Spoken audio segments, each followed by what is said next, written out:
Welcome. You're listening to Latin Waves with your hosts, Sylvia and Sylvia Richardson. Latin Waves is more than just hot rhythms. This is a show about community, about creating a culture that is inclusive and based on fairness. Because everyone deserves dignity, respect, and has something to contribute. A new world is possible, and it all starts with us. You're listening to Latin Waves and your host, Sylvia Richardson. I'm delighted to be joined by Jorge Marti, the head of Venezuela Secretariat. Thank you for joining us, Jorge.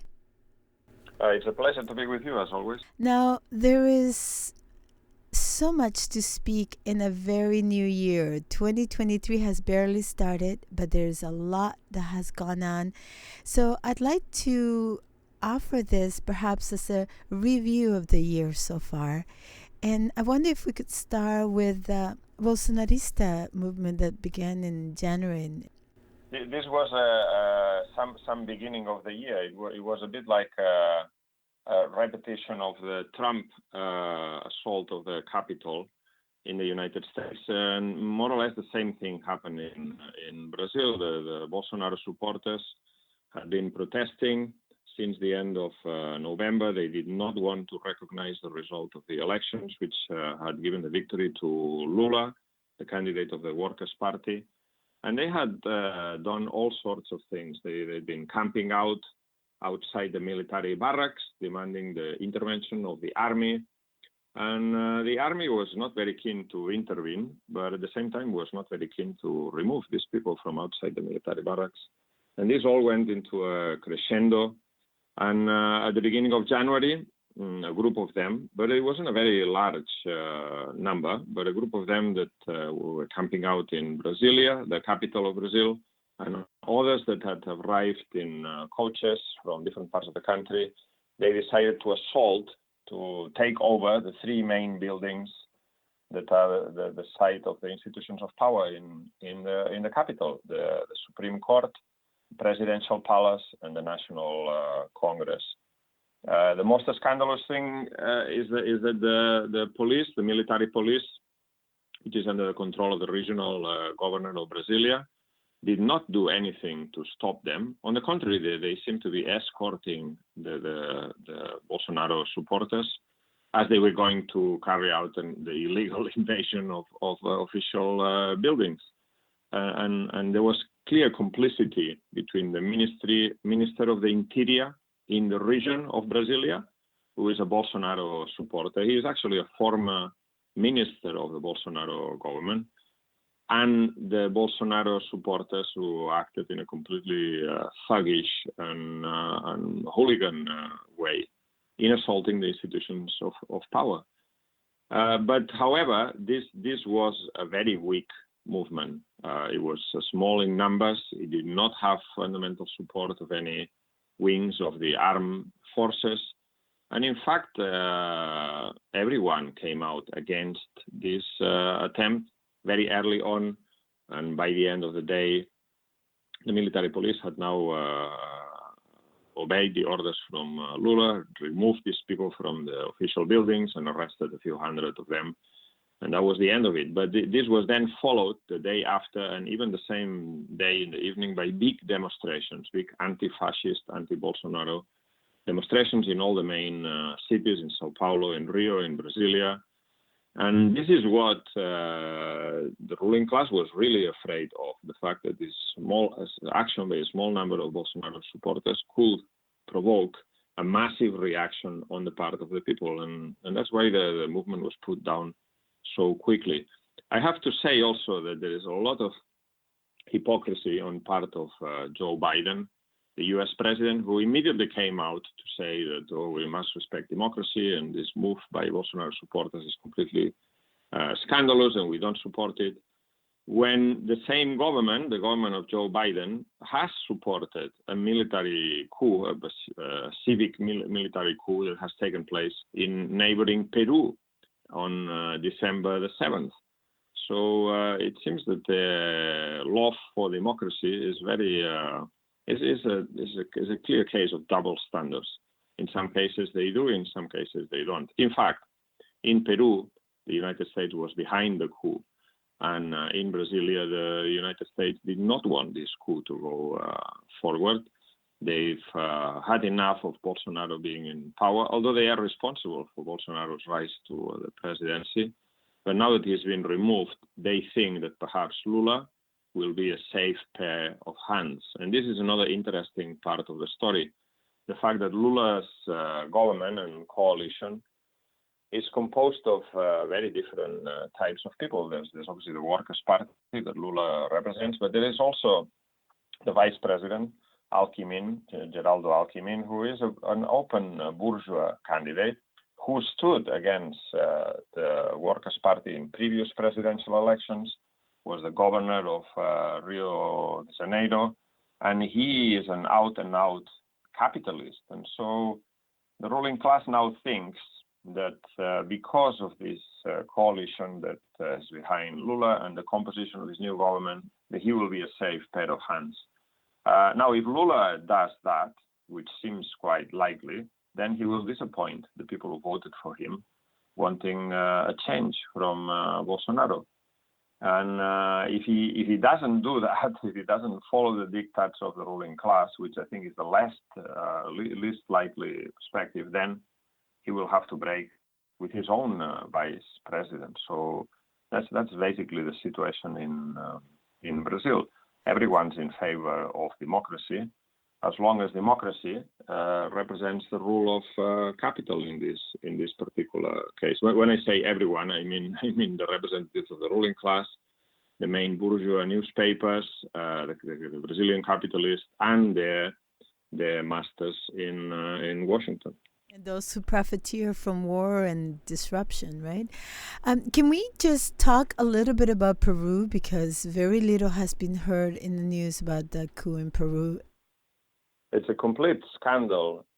This is a country which is one of the largest producer of a series of mineral resources, gold and others, including rare earths, lithium, and so on. And it's a country that's quite important from that point of view. And there was a coup in December, on the 7th of December.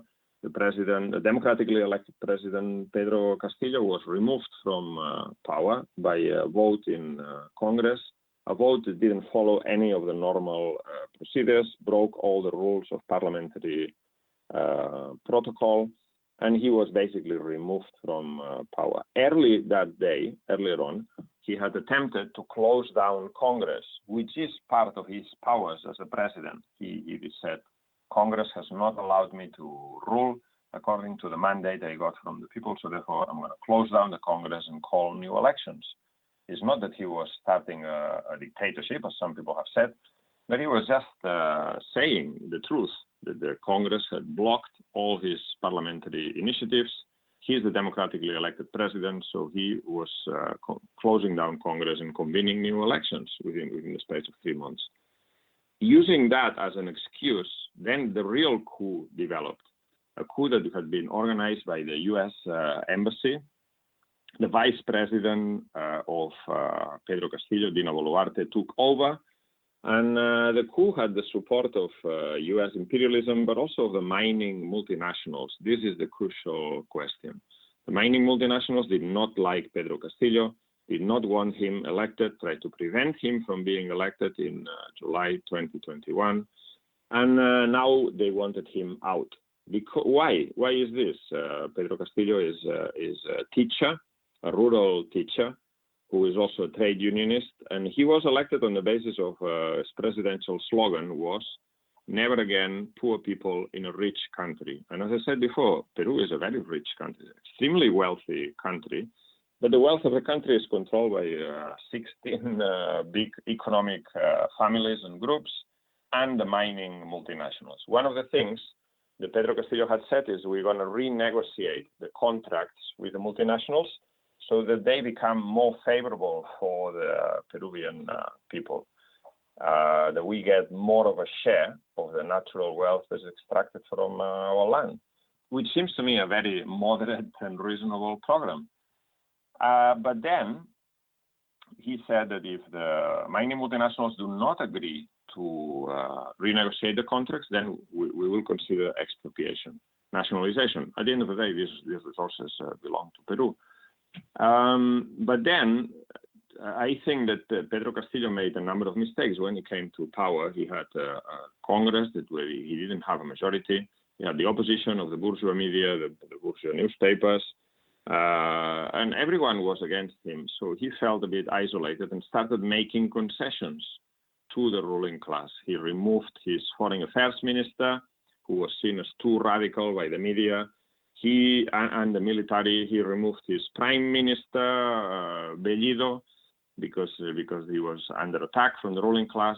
But the problem is that none of these concessions pleased the ruling class and the mining multinationals. They wanted more. In fact, what they wanted is Pedro Castillo should be removed from power. And so he was removed on the 7th of December, in an action which cannot be described as anything else than a coup against the democratically elected president.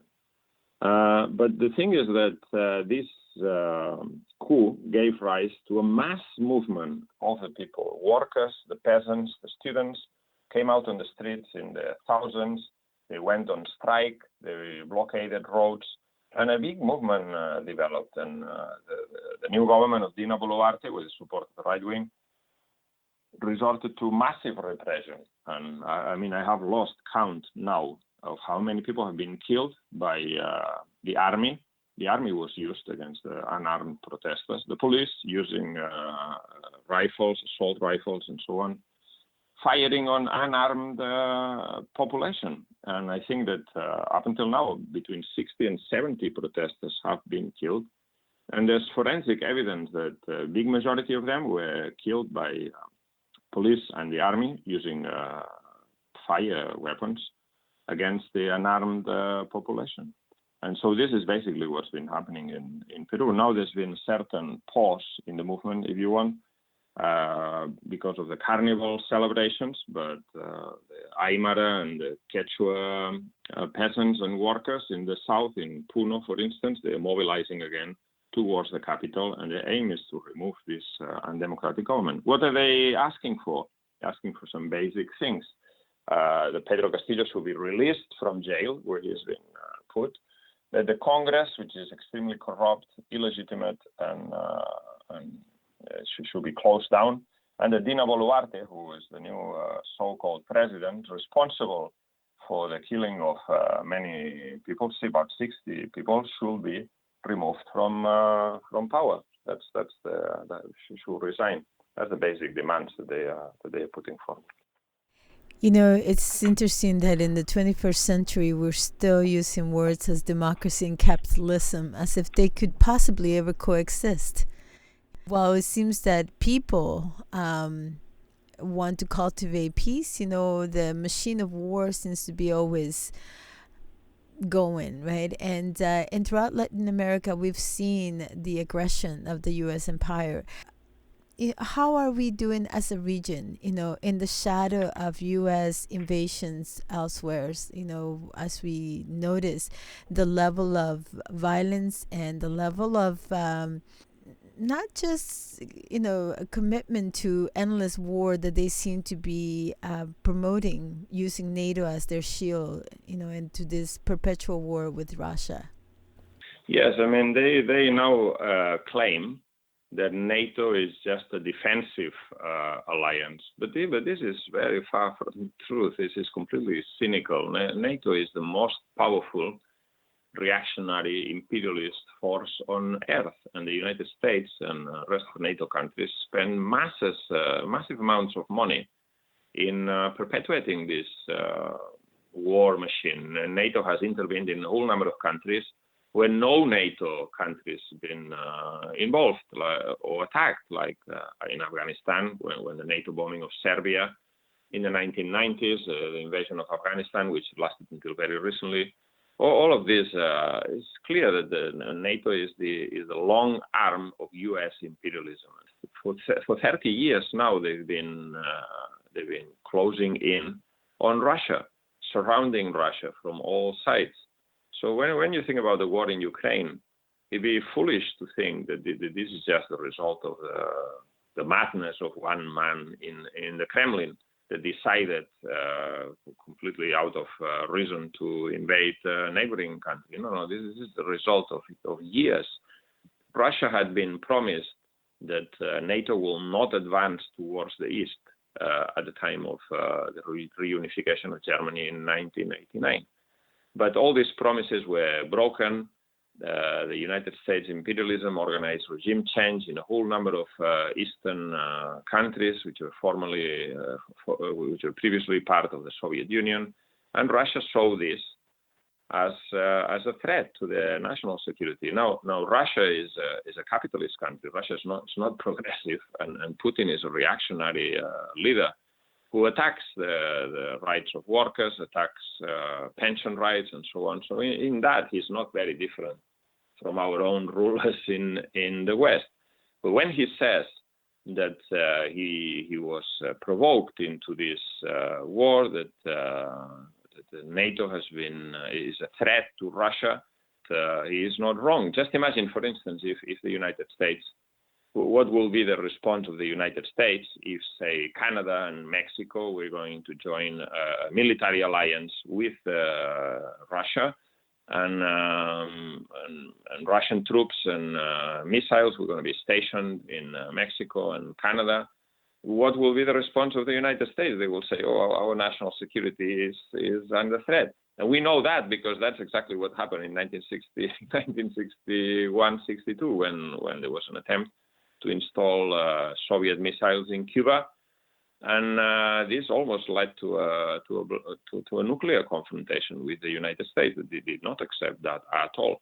So I mean that's the way things go. Capitalism means war and destruction, because capitalism is not just based in one country, but it's based on imperialism, on the expoliation of resources from other countries, in the fight for the control of natural resources, areas of influence, markets for their products, and cheap labor, and so on. And this is basically what's behind this war in Ukraine. And quite rightly, the United States is not getting much support for the war aims or the war efforts from Latin American countries, or in fact for most of the countries around the world, in Africa, in Asia. There's not a lot of appetite for this war. And why is this? Because in these countries, the people have experience of what it means to be at the receiving end of U.S. imperialism, so they don't necessarily want to take sides in this question. But at the same time, this war is extremely costly. The United States is forcing, the United States itself, but also forcing Europe to send massive amounts of money, of weaponry, of ammunition, of and so on, to this war in Ukraine, to make sure that Russia cannot win, or rather the Ukraine doesn't lose the war, which it doesn't seem to be going exactly the way. But this money is money that could be used for health spending, for education, be used for many useful things that is now been thrown down the drain of war and destruction. And the more money is sent, the more this war is prolonged and creates further destruction. This is the nature of capitalism in its imperialist age, really. But we know that we have now recovered from the depression of 2007, that, the debt just keeps blooming. The U.S. has over $31 trillion in debt right now. And while they're bolstering, funding pensions for Ukrainian soldiers fighting against Russia, the U.S. is collapsing internally. Their debts are out of, unsustainable. So can we talk about the profitability of violence? Because there are some winners in this war. We've seen massive trillions of dollars for those who manufacture weapons, but also the war in Iraq was not benign war. We were told they were liberating children and women and whatever, but at the end of the day, the war cost $13 trillion that the U.S. people paid. And the only ones who benefited were so-called the companies that were hired to rebuild that country after it was destroyed. And so let's talk about the face of imperialism and how this so-called rhetoric of democracy bringing not only undermines our efforts of someday having a democracy, where people are participants and also key catalysts of how we organize our social affairs.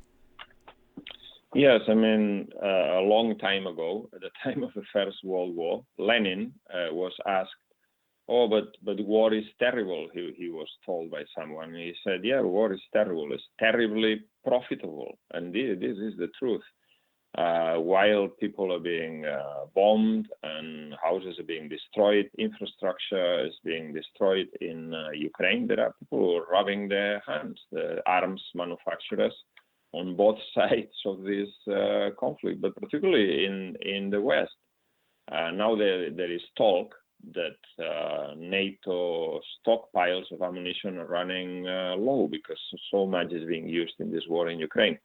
And weapons companies turn around and say, yes, well, give us a contract and we'll build more, we'll ramp up production. And this is how war is also used to increase the profits of the arms manufacturers. As for democracy, well, I mean, there is very little left of democracy in Ukraine. As a matter of fact, the Communist Party was banned in 2014. A number of other parties have now been banned under spurious excuses. The mass media is controlled by the government. There's no critical voices allowed. And so basically there's not much left of democracy to defend in Ukraine, in the same way that there wasn't any democracy to defend in Afghanistan. And the result of the U.S. invasion has not been more democracy, but the opposite. And there's all these other examples of countries that had a democracy, where the United States didn't like the governments, and they just removed them through a military coup, through a military invasion, and so on. This is the democracy is just a fig leaf. For instance, yesterday, I think it was a couple of days ago, there was this vote at the United Nations, overwhelming vote against Russia in relation to Ukraine. And so now this is in the headlines of the newspapers, but they don't tell what they don't tell you is that the United Nations has voted for many years. I think it's now 20 or 25 years, every single year, an overwhelming resolution against the U.S. blockade of Cuba. And obviously Washington hasn't taken the slightest bit of notice, or the United Nations resolutions in relation to Israeli occupation of Palestine have also been ignored.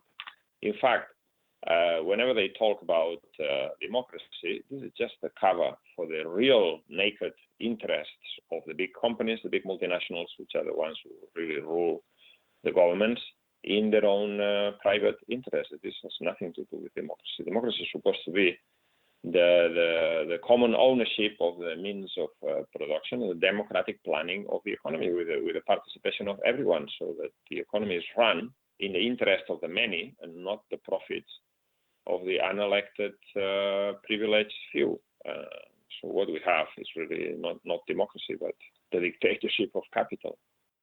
With so much drumming of war in Canada, it seems like, being so close to the States, the government has decided the only option is more war. There is very little in our news media about peace, or even, speaking of peace seems to be an act of, disloyalty, and so it seems like we are in very surreal times. It's hard to imagine to be in a society where the only talk is more war, and nuclear war can be a cause to celebrate. So where do you find hope? Where do you find your inspiration when you see that there is a struggle, and we seem to be subsumed, by the empire machine of war making and perennial work at that, perennial war at that. Yes. It just there are many places where you can draw optimism from. Like, for instance, the movement in Peru. In Peru, the people have not resigned themselves to the fact that the president they elected has been removed by the multinationals. They've come out on the streets and risking their lives. 60 have been killed, but nevertheless, they're still on the streets. They have resilience.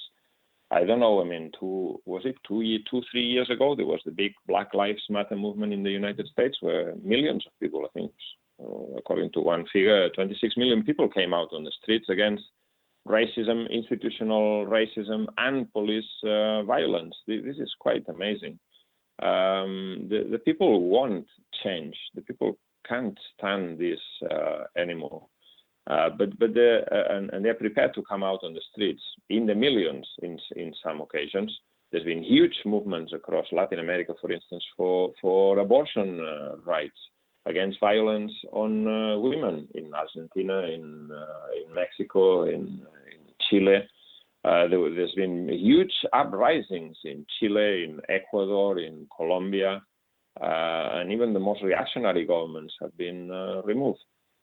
The people are prepared to fight if they are offered a clear way forward and a clear alternative. What sometimes happens is that the leadership of these struggles is not up to the task.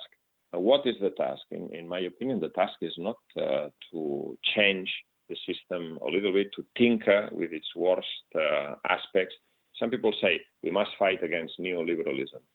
And I say, yes, let's fight against neoliberalism. But neoliberalism is the only phase of capitalism in this particular epoch of crisis.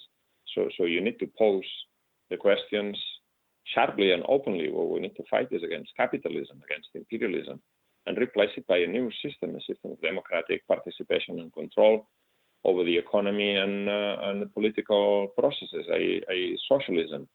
And this is the only fight that is worth fighting. And I think we should be optimistic for two reasons. One, because there's no other alternative.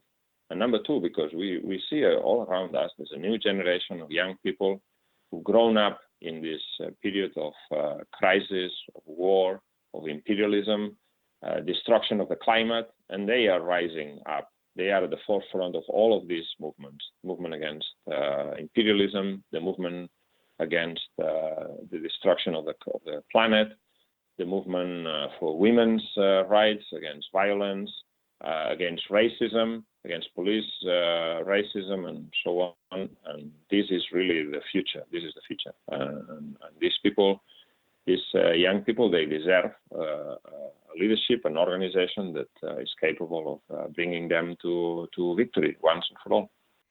Thank you so much for being with us today, and thank you for all your work. How can people access your work? Yes, thank you. It was a pleasure to be with you. I mean, the Hands of Venezuela campaign you can find on social media and on our website, handsofvenezuela.org. I'm also on the editorial board of In Defense of Marxism, Marxist website, which you can find on marxist.com. Thank you again for being with us. Take care. It was a pleasure. Thank you for listening to Latin Waves. Latin Waves is an independently produced syndicated radio program made available for free to campus and community radios, and also to the world at latinwavesmedia.com.